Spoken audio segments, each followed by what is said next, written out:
자, 88번입니다. 이번에는 이제 피고 적격, 누구를 상대로 소송을 제기될까요? 처분 등을 행한 행정청을 피고로 한다라고 돼 있지. 소송법 13제. 행정청입니다. 다만 이제 권한이 처분한 다음에 권한이 승계되면은 그 권한을 승계받은 행정청을 피고로 합니다. 그리고 만약에 행정청 자체가 없어졌어. 그러면 그 사무가 귀속되는 국가나 공공단체를 피고로 합니다. 그래서 밑에 처분청을 원칙으로 한다는 말이 나옵니다. 이렇게 한 이유는 바로 원고에게 편의를 주기 위해서 그렇다 이거야. 단독기관과 합의제기관 다 상관없습니다. 그런데 개별법에 따라서 다른 개별법이 정하면 또 거기에 따라요. 중앙노동위원회는 중앙노동위원회가 아니라 중앙노동위원장을 피고한다고 규정되어 있습니다. 거기에 따라 국회나 법원의 기관도 원래 국회 같은 경우는 국회의장이 처분청인데 근데 이 경우에는 국회 사무총장을 피고로 한다. 헌법재판소 사무처장. 지방의회, 가령 의장에 대해서 불신임 의결이 일어나죠. 그러면 지방의회 자체가 피고가 될 수 있습니다.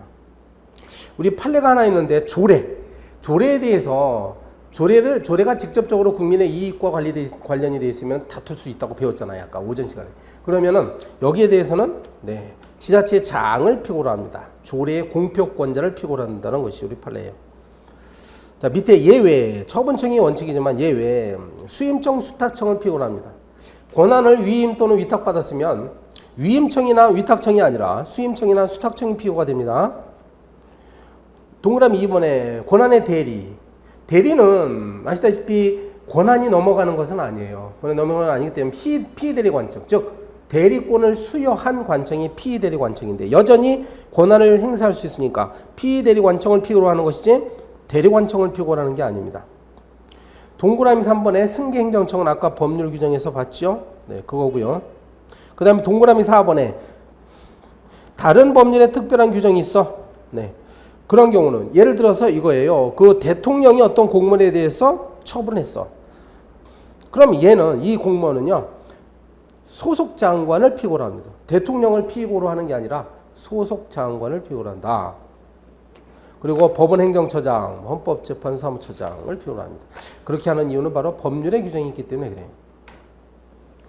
89번으로 갑니다. 89번 협의의 소의 이것은 뭐예요? 재판을 통해서 보호받을 수 있는 권리가 있느냐 없느냐의 문제다. 재판에서 승소하더라도 어떤 이익을 위해서 재판을 하는지가 불분명하면 이것은 소송을 제기할 수가 없습니다. 예를 들어서 동그라미 1번에 원상회복이 불가능하다. 건물이 철거되는데 잊어가지고 계고 처분에 대해서 승소받아봐야 소용이 없죠. 이익이 없습니다. 동그라미 2번에 처분이 내려졌어. 근데 나중에 권익 침해가 해소되는 경우가 있어요. 국가고시에 불합격해가지고 소송 제기했는데 다음번 국가고시에 이미 합격을 했다. 이런 경우죠.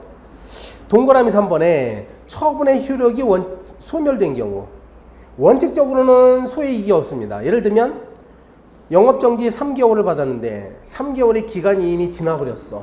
그러면 처분의 효력이 없어진 거예요. 원칙적으로 안 됩니다. 근데 예외, 예를 들어서 가중적 제재 처분 같은 경우에 비록 그 영업정지 3개월이 지났지만은 그 처분을 취소함으로써 나중에 또다시 법을 위반했을 때 조금 완화된 처벌을 받을 수 있죠. 이런 경우 예외입니다. 자, 61페이지 이것도요. 협의의 소의 이익과 관련된 사례가 굉장히 많은데 그 중에 제가 중요하다 싶은 사례를 여기다 모아놨으니까 여러분 참고를 하시기 바랍니다. 시험 보기 직전에 한번 쭉 보실 필요가 있어요. 이거 인정, 부정. 그 다음에 62페이지는 이제 90 해가지고 대상적격 나오죠. 대상적격. 90번 대상적격. 우리가 원고적격, 피고적격에서 그 다음에 대상적격이에요. 무엇을 대상으로 취소소송은 제기를 해야 되느냐. 취소소송은 바로 처분을 취소시켜달라는 거야. 그러니까 처분 등이라고 하죠. 왜 등자가 들어간 거 하니? 등자. 처분의 개념을 정확히 규정 내리기가 어렵잖아요. 그래서 일단 행정청이 행하는 구체적 사실에 관한 법 집행으로서 공권력의 행사 또는 그 거부. 그러니까 여기에 해당하면 처분으로 보는데 그 밖에 이에 준하는, 그러니까 비슷한 어떤 행정작용도 여기 들어간다 이거. 특히 행정심판에 대한 재결도 처분으로 봅니다. 그래서 이런 것들을 포함해서 해야 되니까 그냥 처분 등이라고 표현합니다. 처분 등에 해당하면 되는 거예요. 괄호 2번에 자 밑에 이제 박스는 또 다시요. 처분성을 인정한 사례 굉장히 많죠. 제가 줄인다고 줄였는데도 굉장히 많잖아 또 이렇게. 여러분 그 교과서에는 이론 교과서에는 더 많습니다. 이 처분성 사례. 이것도 문제 낼 수 있어요. 다음 중에서 이제 처분인 것 아닌 것. 어때요? 마무리 특강 시간에 또 이거 다 설명할 수는 없지. 그래서 이것도 여러분 요약해 놓은 거니까 이거 참고하시 바랍니다. 인정한 사례, 부정한 사례. 처분성을 부정했다는 얘기는 뭐야? 대상적 기억 탈락이에요. 그래서 이거는 소송의 대상이 될 수가 없습니다. 만약에 이걸 가지고 취소해달라고 법원에다가 소장을 내게 되면 법원에서 하는 판결이 뭐라고요? 각하 판결이에요. 각하시켜버려요. 자, 63페이지 91번으로 넘어가겠습니다. 91번. 제소기간도 소송 요건의 하나예요. 취소소송을 제기할 때는 처분이 있으면 안 날로부터 90일 이내, 있은 날로부터 1년 이내에 제기해야 돼요. 이 두 가지 중에 어느 하나 기간이 먼저 도래하면 또 각하당합니다. 첫째로 이제 90일 이내 처분이 있으면 안 날이라는 것은 현실적으로 안 날이다. 현실적으로. 어떻게 현실적으로 알아요? 문서를 송달받으면 알죠. 그래서 공지나 뭐 공고, 통지나 공고 이런 식으로 현실적으로 안 날이지. 추상적으로 안 날은 안 된다. 처분이 있은 날. 있은 날이라는 것은 상대방에게 도달되어 효력이 발생한 날. 있은 날. 1년 이내에 제기됩니다. 근데 이거는 행정소송법에 규정되어 있는 것이고 특별법에 따라서는 소송의 종류에 따라서 그 기간을 달리 정하고 있어요. 그러면 그것이 행정소송법보다는 특별 규정이니까 그게 먼저 적용되겠죠. 참고로 이런 1월 60일 이런 법률이 있다고 소개되잖아요. 소송을 제기하는 사람 입장에서는 행정소송법보다 이렇게 짧게 규정되어 있으니까 어때요? 불리해지죠. 기간이 짧으면 짧을수록. 그래서 헌법재판소에다가 막 소송을 헌법소원의 형식으로 헌법재판소에다가 제기를 한 경우들이 많아요. 거의 다 기각당합니다. 왜냐하면 개별법은 나름대로의 그 법을 만든 목적이 있잖아. 그것이. 그래서 이게 기간을 짧게 하는 이유는 특별한 경우에는 법률적 분쟁 상태를 빨리 조속히 안정시킬 필요가 있기 때문에 입법적으로 이렇게 짧게 했다는 거예요. 그 자체가 국민의 재판 청구권을 침해한다고 보기는 어렵습니다. 64페이지 갑니다. 92번. 행정심판을 거쳐야 될까요? 행정심판을 거쳐야만 소송을 제기할까의 문제야. 원칙적으로 우리나라는 행정심판은 임의적 절차로 해놨습니다. 그래서 거치지 않고 억울한 점이 있으면 그냥 막바로 법원에다가 소장 제기하면 됩니다. 이게 임의적 행정심판 전치. 원칙이라고 돼 있잖아, 원칙. 그런데요, 예외적으로 개별법이 행정심판을 반드시 거쳐야만 행정소송을 제기할 수 있는 것으로 한 경우도 있어. 이런 걸 필요적 행정심판 전치라고 하죠. 법률. 그래서 여러분은 다른 법률까지 좀 알아둘 필요가 있어. 개별법이 뭐가 있냐. 국가공무원법, 지방공무원법. 공무원들이 징계와 같은 인사상 불이익한 처벌을 받으면 일단 소청심사위원회라는 행정심판위원회에다가 제기를 해야 돼요. 그래서 그걸 거쳐야만 됩니다. 국세기본법에 보면 국세기본법 세금 부과에 불만이 있는 자는 그 세무서장이나 국세청장, 지방국세청장한테 이의 신청할 수는 있어요. 근데요, 심사청구 요게 국세청장인데 국세청장한테 하는 게 심사청구예요. 그리고 심판청구는 조세심판원장한테 하는 건데 심사청구와 심판청구에는 반드시 하나를 하나를 거쳐야만 소송 제기할 수 있어. 그 다음에 도로교통법상으로요, 운전면에 대한 정지나 취소 처분을 받게 되면 중앙행정심판위원회를 반드시 거쳐야 됩니다. 알겠죠? 이런 것들이 예외적인 필요적 심판 전치예요. 자, 93번 문제 보면 집행정지 제도는 이건 뭐 유력해요. 집행정지라는 것이 이거 여러분 실력을 측정할 수 있는 좋은 문제가 될 수 있단 말이에요. 여기에 어떤 처분이 있어요. 처분에 대해서 행정심판, 지금 우리가 행정심판 또는 소송을 하고 있는데 소송. 행정심판 소송을 제기하더라도 이 처분의 효력은 그래서 집행은 정지하지 않는 것이 원칙입니다. 부정지예요. 부정지 원래는. 그렇지만 만약에 나중에 이게 이제 심판의 재결이나 소송에 있어서 판결이 날 때까지 이게 시간이 많이 흐르죠. 시간이 많이 흐르는데 처분의 효력이 만약에 정지가 안 되면 혹시 손해가 발생하죠. 이 사람한테 손해가 발생하는데 이 손해를 둘러싸고 일정한 요건을 갖추게 되면 예외적으로 저 처분의 집행을 정지시켜주는 제도예요. 아무튼 우리나라는 집행 부정지가 원칙인데 예외적 집행 정지제도입니다. 여러분은 이제 요건을 공부해야죠. 어느 경우에 집행 정지시켜 주시냐. 첫째로 본안이 계속돼야 된다. 본안, 이게 바로 본안이죠. 이게 본안입니다. 본안은 일단 제기해놓고 그 다음에 이제 여기다가 이때쯤 집행 정지 신청이라는 거 해야 돼요. 그러니까 소송을 제기하지 않은 상태에서 집행정지 신청할 수 없습니다. 2번 처분 등이 존재해야 됩니다. 처분 등 존재하고 있죠. 그 다음에 3번에 회복하기 어려운 손해. 이 손해라는 것이 시간이 흐르면 나중에 도저히 금전적으로 보상을 받더라도 회복하기 어려울 때를 말합니다. 그리고 긴급해야 돼요. 처분을 지금 빨리 집행 정지시켜야 되는 어떤 긴박한 상황이 있어야 된다. 그리고 집행정지 여기까지가 4개는 바로 적극적 요건이에요. 1, 2, 3, 4번은 할 것 이렇게 되니까 적극적 요건이에요. 근데 5번과 6번 요건은 소극적 요건이에요. 하면 안 될 것 그러겠죠. 없을 것, 안 될 것.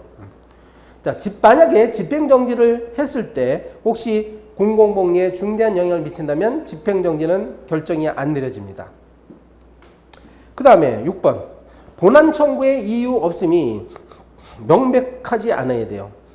이 말은 승소 가능성이 조금이라도 있어야지 본안 소송이 패소할 것이 확실한 경우에는 안 된다 이거예요. 왜냐하면 이 제도는 본안이 계속됐을 때 회복하기 어려운 손해를 예방하기 위한 것이니까 승소 가능성을 봅니다. 그리고요 동그라미 1번부터 5번까지는 행정소송법에 규정되어 있는 요건이고 동그라미 6번에 이거 본안 청구 이유 없음이 명백하냐는 거 이거는 판례가 인정하는 요건이에요. 자, 괄호 3번 보십니다. 집행정지 절차와 불법. 자, 이렇게 집행정지 신청을 해야 되는데 이것은 본안 소송 있지. 본안 소송이 계속된 법원에 답합니다. 자, 그 다음에요. 이 신청은 당사자 신청이 있으면 되고 신청이 없다 하더라도 우리 판례에 따르면 판례가 아니죠. 법률에 따르면요. 법원의 직권에 의해서도 개시됩니다. 왜냐하면 일반인들은 이 집행정지 제도가 있다는 걸 모를 수가 있어. 그러니까 판사가 봤을 때 이건 집행정지 해줘야 옳겠구나 라고 하는 거야. 직권으로. 그 다음에 3번은 신청하면 왜 신청하는지 이유에 대한 소명이 있어야 되고요. 그 다음에 동그라미 4번은 이거는 소송법에 규정되어 있죠. 처분의 효력을 아예 정지시키는 것은요. 그 집행이나 절차의 속행 일부를 정지만 해서 목적을 달성할 수 있다면 굳이 처분의 효력까지 정지시킬 필요는 없다 해서 허용되지 않는다고 합니다. 괄호 4번 집행정지 결정이 내려지면 그 효과 제3자요 행위 복효적인 행위에서 제3자에게도 영향을 미치고요. 그 다음에 2번에 당사자의 행정청이나 그 밖의 관계행정청을 기속합니다. 이 말은 집행정지가 내려지면 그 뒤에 일어나는 일련의 행위들은 할 수가 없어. 행정청. 그 다음에 장래에 향하여 효력을 갖죠. 집행정지가 된 순간부터 효력이 없어집니다. 4번에 그래서 나중에 이제 집행정지의 필요성이 소멸되면 그때는 또 당사자의 신청 또는 직권에 의하여 집행적인 결정이 취소가 될 수가 있다. 자, 94번 봅니다. 취소 소송의 판결. 이제 재판이 끝났어. 그럼 판결 내리죠. 취소 소송이라는 것은 처분이 위법한지 여부를 판단하는 소송이잖아요. 근데 기준시가 뭐냐? 처분을 할 당시에 존재했던 법률에 비춰봐가지고 그 법률에 적합한지 여부를 판단합니다. 자, 판결시가 아니라 처분시라고 하는 거예요. 자, 판결의 종류가 나오는데 인용 판결. 원고가 옳은 소리를 했다. 청구가 이유가 있다 한다면 인용 판결하고 반대가 기각 판결이에요. 그러니까 원고 패소 판결이 기각 판결이에요. 중간점 되는 게 사정 판결이라고. 원고의 청구가 이유가 있음을 인정함에도 불구하고 이것을 인용 판결을 했을 때는 공공복리에 적합하지 현저히 적합하지 아니한다. 그럼 할 수 없이 기각 판결을 내리는 게 사정 판결이에요. 우리 판례에 따르면 당사자가 신청하지 않더라도 여기서 당사자는 행정청이죠. 행정청이 자 판사님 사정 판결해 주세요라고 신청하지 않더라도 법원이 직권으로 사정 판결할 수 있다는 게 우리 판례입니다. 조심할 것은 아까 그 위법 판단의 기준시는 처분시라고 했죠. 그런데 사정 판결의 기준시는 판결시라고 해야 됩니다. 왜냐하면 판사가 판결할 당시에 여러 가지 사정을 종합적으로 고려해서 요 처분을 살려줄 거냐 말 것이냐를 종합적으로 판단해야 돼요. 그래서 판결시라고 해야 돼요. 이건 취소소송에서만 인정됩니다. 무효소송에서 인정은 안 돼요. 자, 동그라미 5번은 바로 이렇게 억울하게 기각 판결 받았으니까 이 원고를 보호해주는 부분이 중요하다. 자, 법원은 미리 원고가 그로 인하여 입게 될 손해 정도와 배상 방법, 그 밖의 사정을 조사하도록 되어 있습니다. 그럼 원고는요, 손해배상 청구나 아니면 재해시설 설치, 그 밖에 적당한 구제 방법들을 이 법원에다가 또 청구합니다. 그리고 법원은 판결서에다가 이 처분이 위법함을 명시해야 돼요. 소송 비용은 원래 패소한 자가 부담하죠. 그렇지만 이 경우는 원고가 피고가 잘못한 것이니까 그 승소한 피고가 부담한다.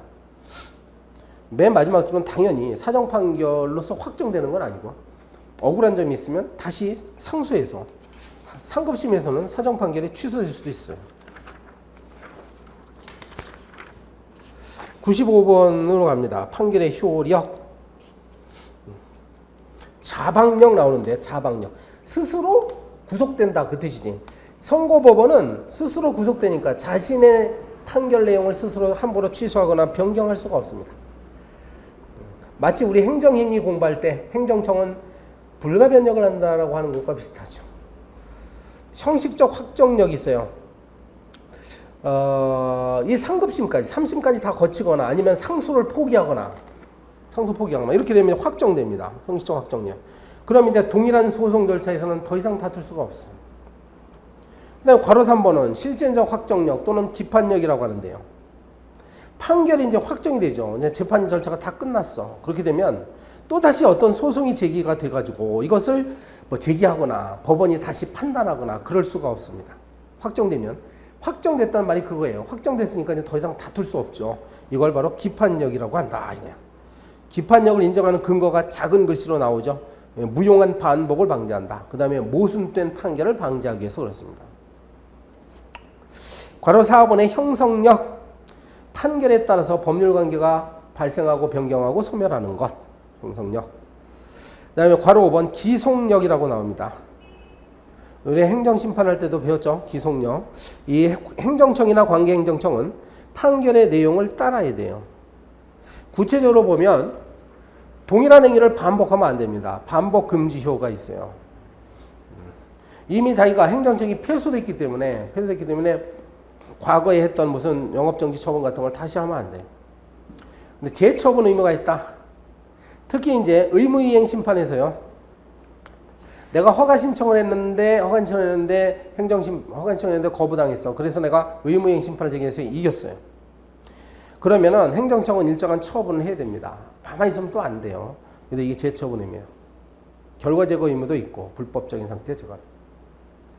괄호 6, 내가 지금 행정심판이라고 했나요? 미안합니다. 지금 행정소송을 하고 있는 중이에요. 근데 똑같아요. 행정소송을 제기했을 때도 역시 기속력이 있습니다. 그때는 부작위 위법 확인 소송이죠. 참 미안해요. 아까 의무이행 심판이 아니고 부작위 위법 확인 소송을 제기해서 이겼어. 그러면 행정기관은 일정한 행위를 해야 되는데 안 하면 안 돼요. 그래서 그걸 재처분 의무라고 합니다. 이 괄호 6번이 바로 간접관계로 넘어가는 거예요. 이 간접관계는 바로 기속력과 관련된 거야. 조금 전에 봤던 기속력. 특히 재처분 의무와 관련된 거죠. 행정청이 어떤 처분을 다시 해야 될 의무가 있음에도 불구하고 안 하죠. 그러면 당사자는 행정청이 원고가 되겠지. 행정청에다가 신청을 합니다. 간접관계를 신청하면 네, 뭐 하루에 50만 원씩 배상해줘라. 이런 식으로 판결이 또 떨어져요. 그럼 이게 간접 강제제도입니다. 행정심판에서는 비슷한 제도가 뭐라고 했어요? 직접 처분이죠. 행정심판위원회가 하는 직접 처분. 근데 소송은 직접 할 수가 없어. 법원에서는. 그러니까 간접적으로만 합니다. 여기까지가 취소 소송이었습니다. 96번은 이제 무효 확인 소송이에요. 어떤 처분이 있으면 그 처분 하자가 중대하고 명백하니까 무효임을 확인해 달라라고 법원에다 제기하는 소송이에요. 종류가 많죠. 처분 등 유효 확인 소송, 무효 확인 소송, 존재 확인 소송, 부존재 확인 소송. 그래서요, 무효 등 확인 소송이라고 명칭을 붙인 겁니다. 중요한 건 바로 밑에 적용 법규예요. 우리가 아까 취소 소송에 쭉 봤는데 취소 소송에 관련된 규정을 대부분 준용합니다. 그렇지만 예외적 행정심판 전치주의는 적용이 안 되고요. 제소기간 90일 1년 그런 거 처분이 없으니까 제소기간은 안 됩니다. 아무튼 준용 안 해요. 무효 확인소송은 언제든지 제기해. 사정 판결도 준용되지 않습니다. 집행정지제도는 준용됩니까? 집행정지제도는 준용됩니다. 왜 그래요? 요거 집행정지 규정은 바로 처분이 존재하잖아. 처분을 존재하니까 당연히 돼요. 부작위 위법 확인 소송 같은 경우는 집행정지 중에 적용 안 되겠죠. 왜냐하면 처분이 없기 때문에.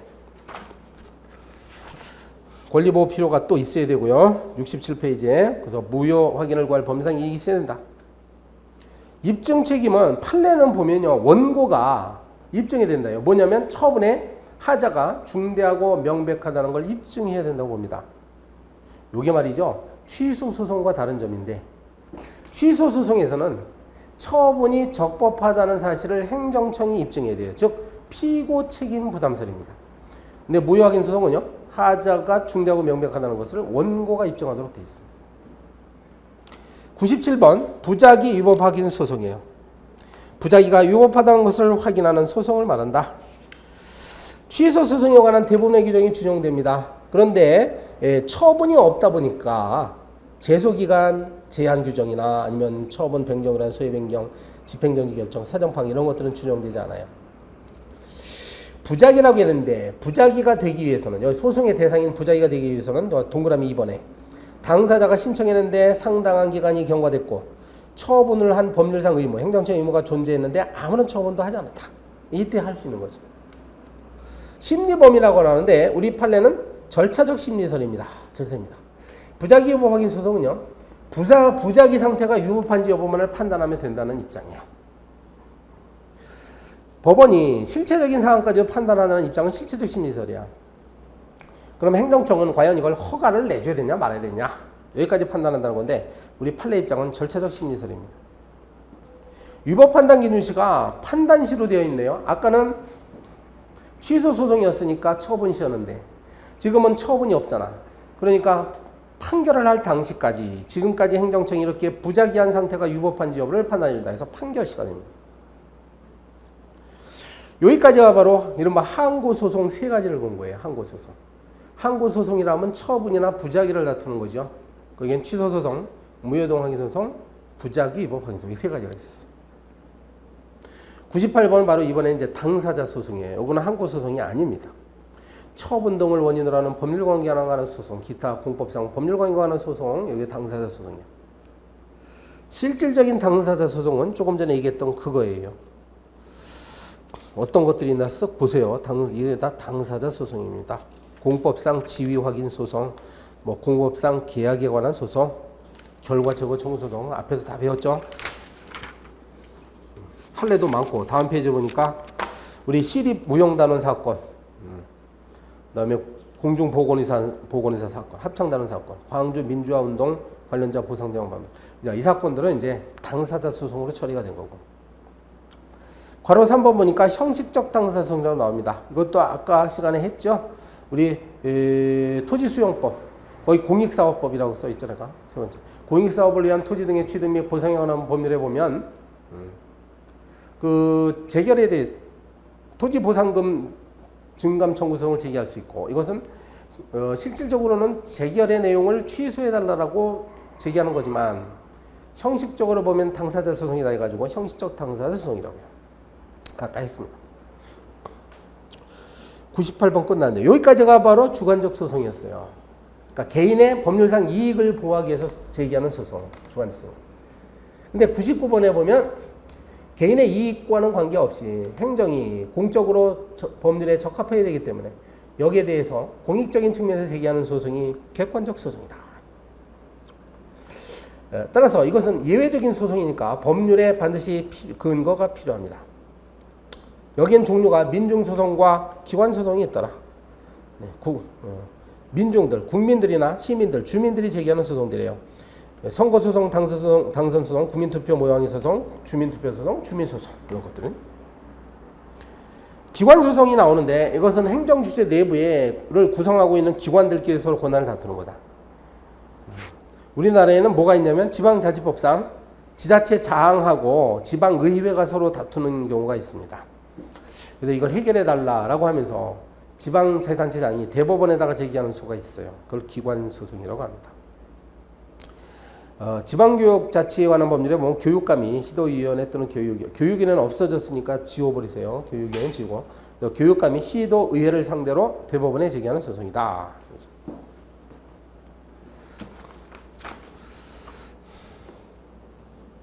여기까지가 바로 행정법 총론이었습니다. 총론이 끝났고요.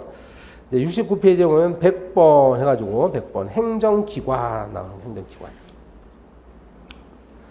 자, 행정기관이라 하면 뭡니까? 행정주체와 다른 개념이에요. 행정사무를 수행하는 그 단위 기관을 행정기관이라고 한다. 회사가 만약에 어떤 기업이 행정주체에 해당한다고 한다면 그 사장, 즉 대표이사가 바로 행정기관이 됩니다. 행정기관, 예를 들어서 서울의 박원순 서울시장은 행정기관이에요. 행정주체가 아니라. 그렇기 때문에 이 양반은 법인격은 없습니다. 자연인으로서의 인격은 있지만 무슨 법인이라고 볼 수는 없는 거예요. 법인격성 인정 안 됩니다. 박원순 서울시장이 하는 행위는 누구에게? 서울시에게 귀속되는 거예요. 서울시. 그러니까 서울시가 법인격을 가지는 거예요. 괄호 3번 종류가 나오는데 종류 많아요. 그 중에 이제 요거만 좀 알아주자 이거지.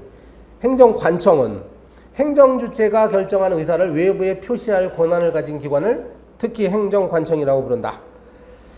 대개 뭐 장관이나 지자체장, 각종 위원회 이름으로 공적인 행위를 하거든요. 보조기관은 이와 같은 행정청의 권한 행사를 아래에서 아래에서 이렇게 떠받쳐주는 사람을 보조기관이라 한다. 뭐 차관, 차장, 국장, 과장, 부지사 이런 사람들, 과장. 보조기관과 구별해야 되는 것이 보좌기관인데요. 보좌. 좌자가 앉을 좌자잖아. 앉을 좌석할 때 좌자잖아요.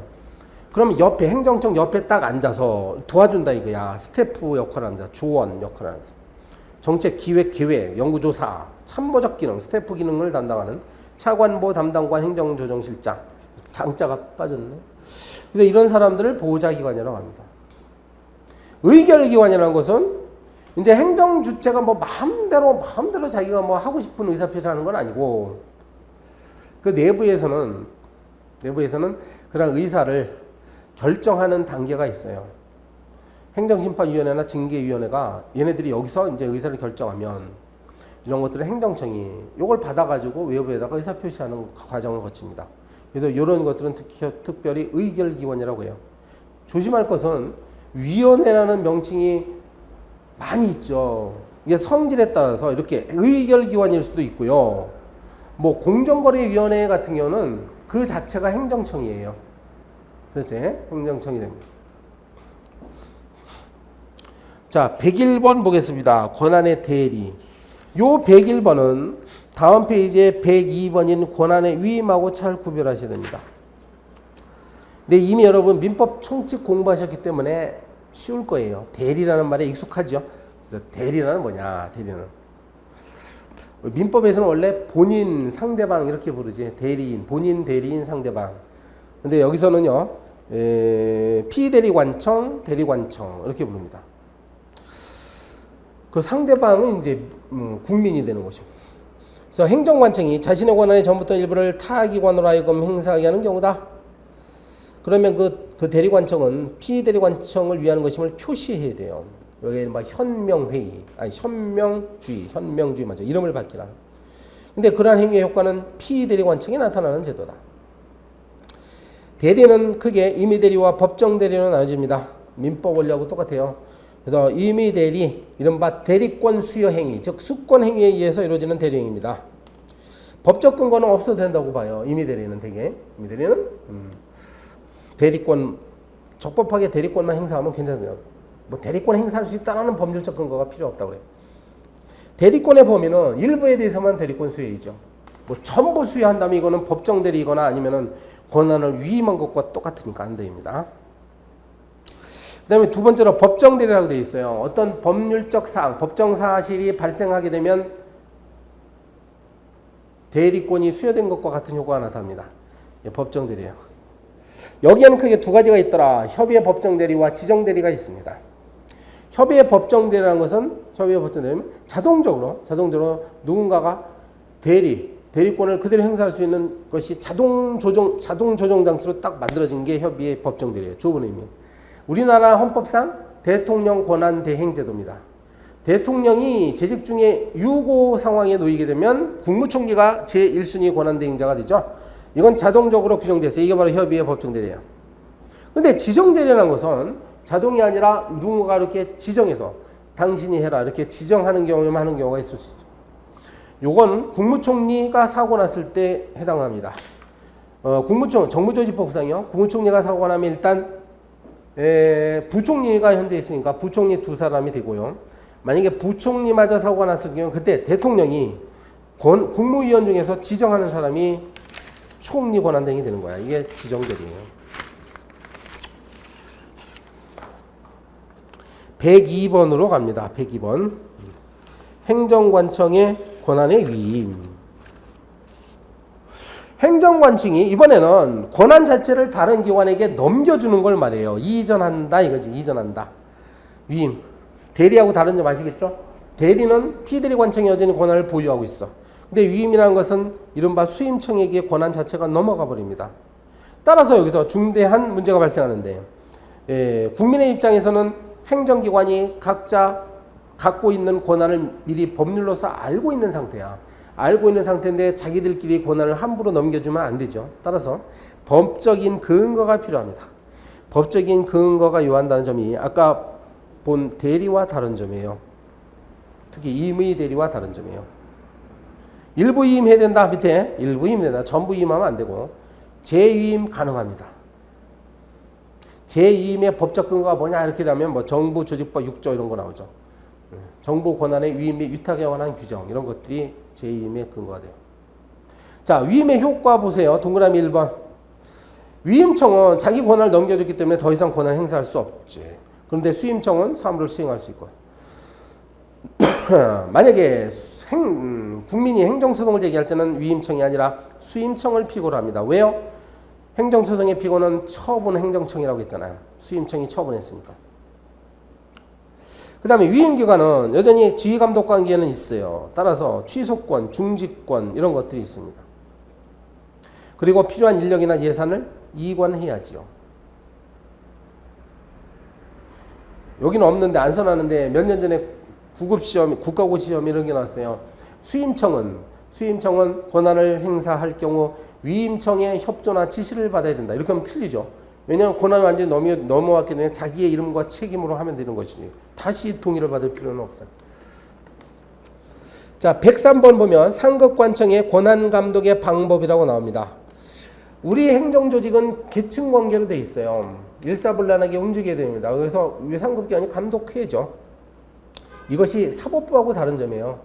사법부는 물론 지방법원, 고등법원, 대법원이 있지만 대법원이 판결 내용에 대해서 지방법원의 판결을 막 감독하거나 그럴 수는 없습니다. 독립적이죠. 근데 이게 행정기관의 특징입니다.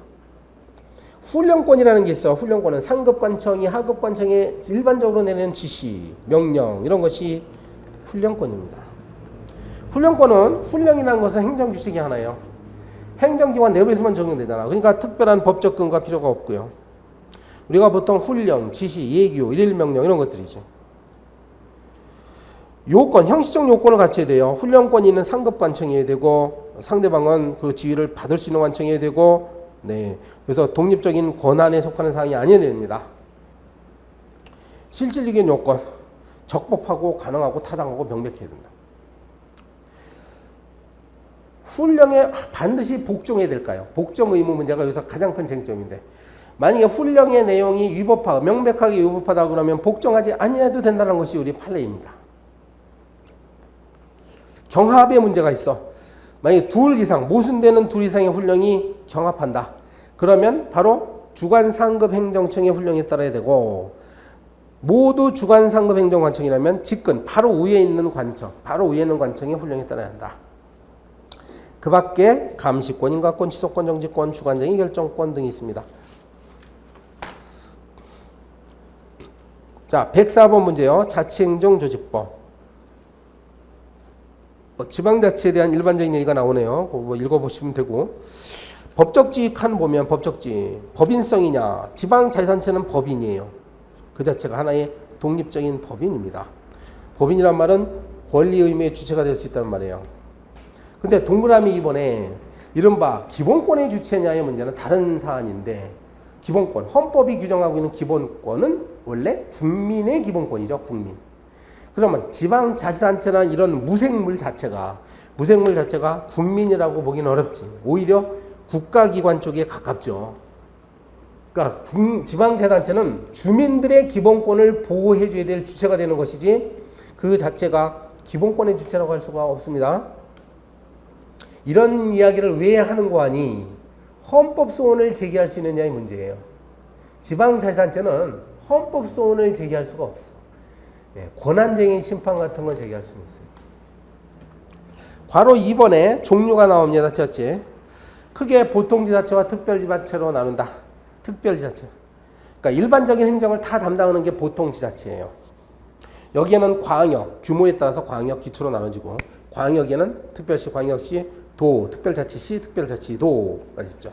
정부의 직할 아래에 두고. 기초지자체는 시군, 자치구밖에 없습니다. 예, 같은 구래도 자치구가 아닌 구가 있을 수 있으니까 그런 거 조심해야죠. 예, 인구가 50만 명이상 대도시는 구가 있는데 그거는 자치구가 아니에요.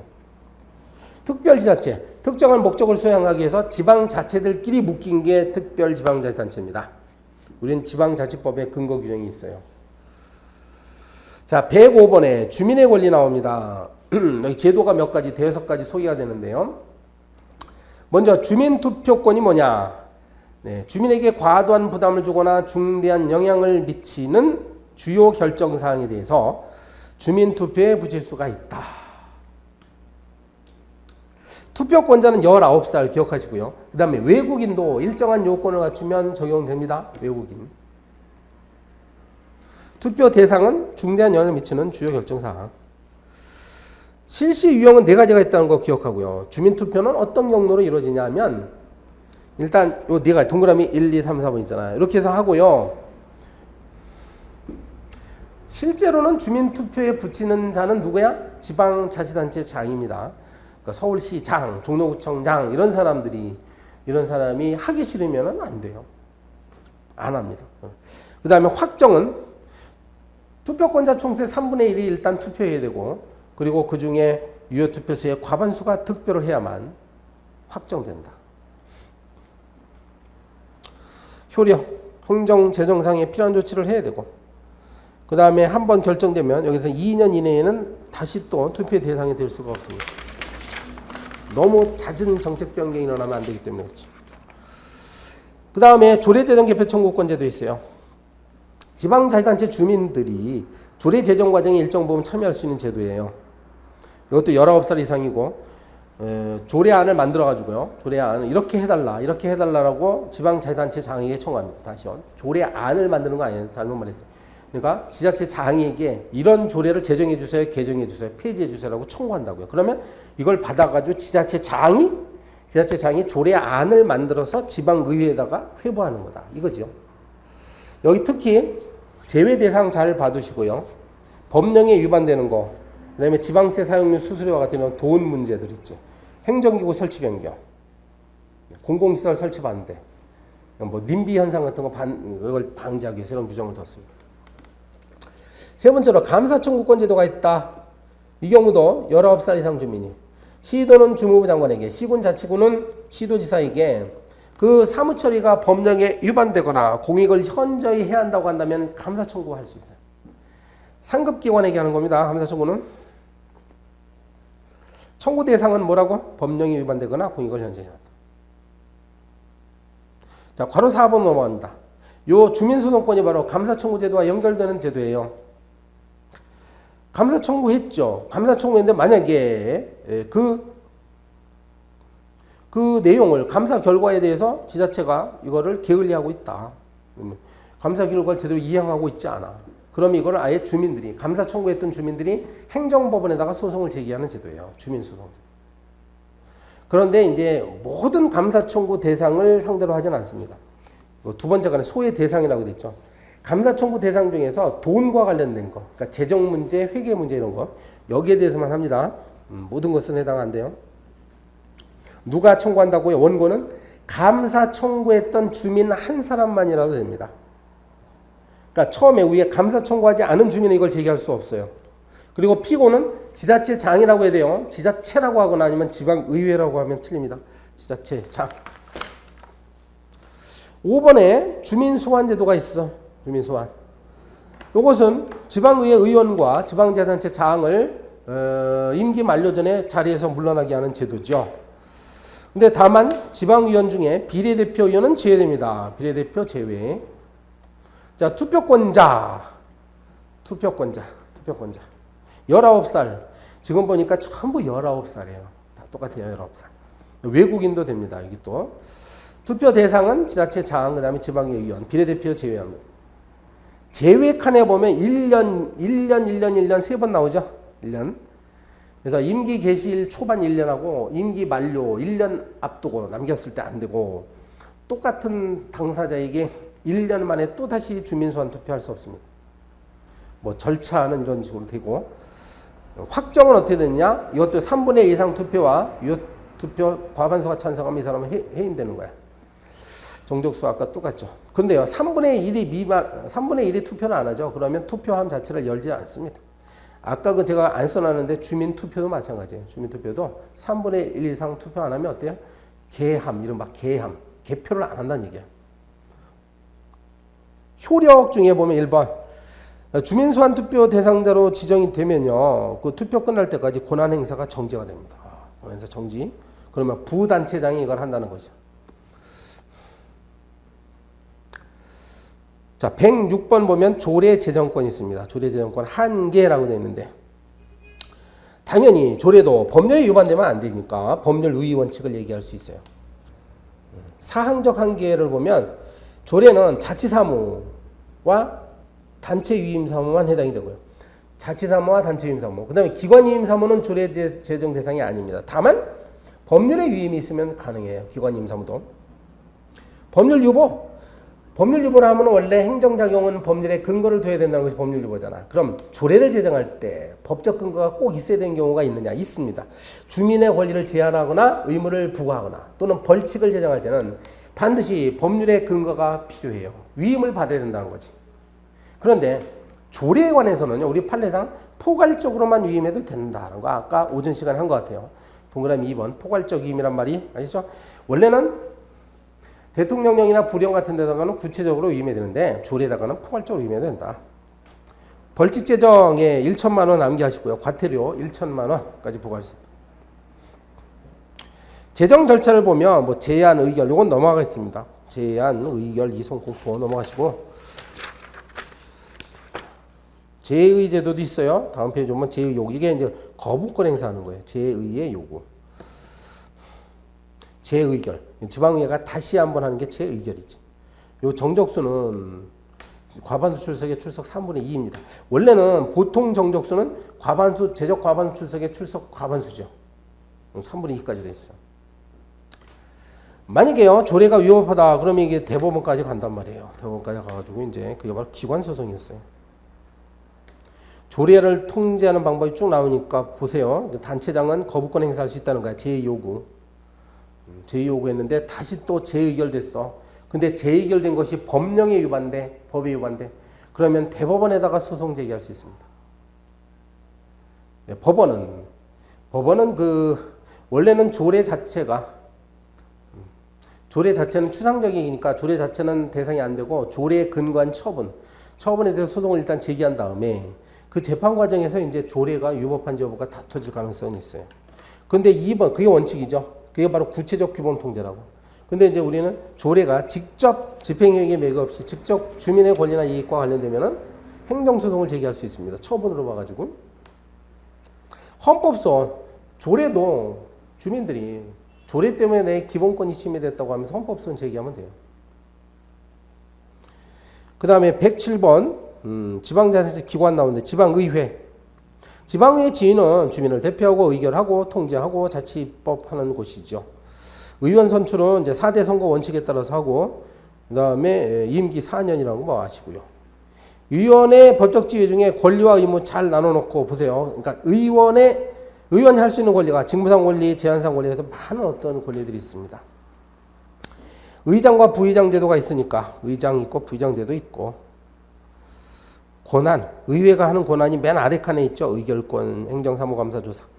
그러니까 집행부를 조사하는 거예요. 출석, 뭐 시장 나오셔, 답변하시오, 서류 제출하시오. 그리고 성결처분의 승인권 나왔는데 성결처분은 원래 지방자치단체 장이 하는 거예요. 마치 대통령의 긴급명령 제도하고 비슷하죠. 근데 이것을 나중에 승인을 하는 건 지방의회고 승인을 받지 못하면 그때부터 효력이 없어지죠. 선거할 수 있고 자체적으로 선거합니다. 청원수리 처분. 그 다음에 오른쪽에 보면 지방자치단체의 지방자치단체의 집행기관 나오고요. 지방자치단체의 지위, 지자체장을 대표한다. 사무를 총괄하고 임기 4년 됐죠. 권한. 아무튼 여기 지자체 권한이 있고 아까 앞 페이지에 지방의회 권한이 있으니까 두 개를 비교하고 잘 구별해야 돼요. 혼동하면 안 됩니다. 108번에 보시면 끝으로 108번 지자체에 대한 행정적 관여.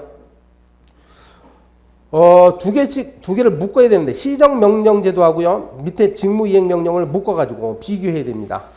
시정명령제도는 자치단체 사무에 대해서 상급기관이 시정할 것을 명령 내릴 수 있어요. 뭘 잘못하면 시정하시오 명령 내립니다. 시정하라고 했는데 시정 안 하죠? 그럼 아예 취소권, 정지권 행사할 수 있어. 대상은 뭐라고? 자치사무나 단체유인사무, 지방자치단체 사무예요. 여기에 대해서 지자체장은요 대법원에다가 또 소송 제기할 수 있습니다. 마음에 안 들면. 그 다음에요 직무이행명령이라는 것은 기관위임사무인 경우에요. 기관위임사무는 위임을 받았으면 빨리 해야 되는데 명백히 게을리하고 있다. 두 번째 줄 나오죠. 관리와 집행을 명백히 게을리하고 있다. 이렇게 되면 주무장관이나 아니면 시도지사가 이렇게 직무이행 명령을 내립니다. 만약 그래도 안 하죠? 그럼 대집행까지 할 수 있어요. 여기에 시정명령에는 없죠. 대집행이라는 말이. 대집행할 수 있습니다. 이것도 역시 지자체장이 대법원에다가 소송 제기할 수 있어요. 두 가지 제도 잘 구별하시고 조금 문제가 어렵게 나오면 아까 시정명령이나 취소정지에서 대법원에다 소송 제기할 때 소송 대상이 되는 것은 시정명령 장제는 아니고요. 취소권이나 정지권을 행사했을 때 취소나 정지 행위에 대해서 하는 거예요. 기타 이제 사무회계 감사 제도가 있겠고 징계할 수도 있고 그지? 감사원이 징계 요구합니다. 네. 여기까지가 이제 지방자치단체 얘기했어요. 쉬었다가 다음 시간에 나머지 하도록 하죠.